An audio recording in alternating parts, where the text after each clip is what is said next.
Parang may frozen shoulder ka. Dito po sa kabila. Taas mo ha. Ito, masakit. Basic lang yan. Kung may tataas, basic lang. Pero hindi mo na itataas, aray. Sisigaw Pero ka. dito sa kabila. Sobrang sakit. Basic lang yan. Buti na itataas mo pa.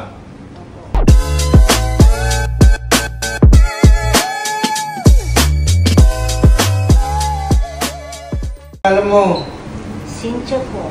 saan ka galing? Ganun din. Po. Ay, yung Bisaya yun. Eh, ako, Ilocana. Parang may frozen shoulder ka. Dito po sa kabila. Taas mo ha. Ito, masakit.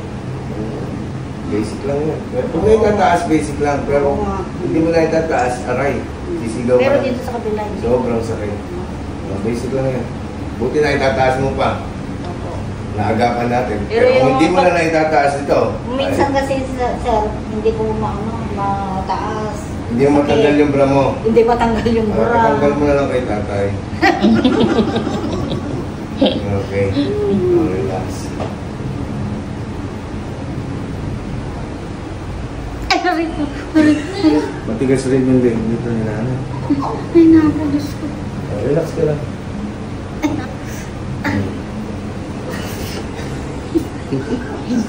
Relax na eh. Hindi mo itigas. Ay, sarap yun ah. Ako, higa ka dito. Rumit naman. Okay. Relax ka lang. Baba mo yung kamay mo nanay.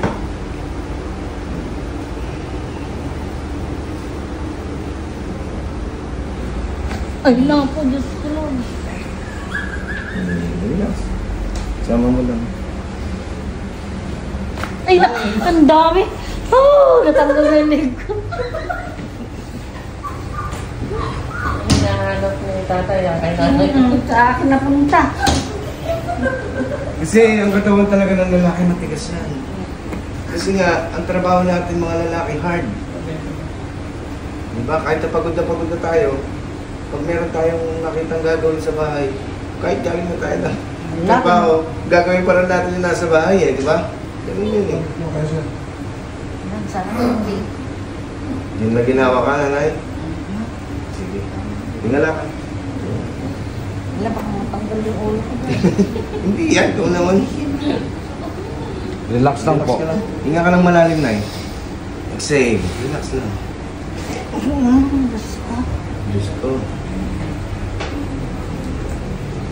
Wala yung... Relax lang po.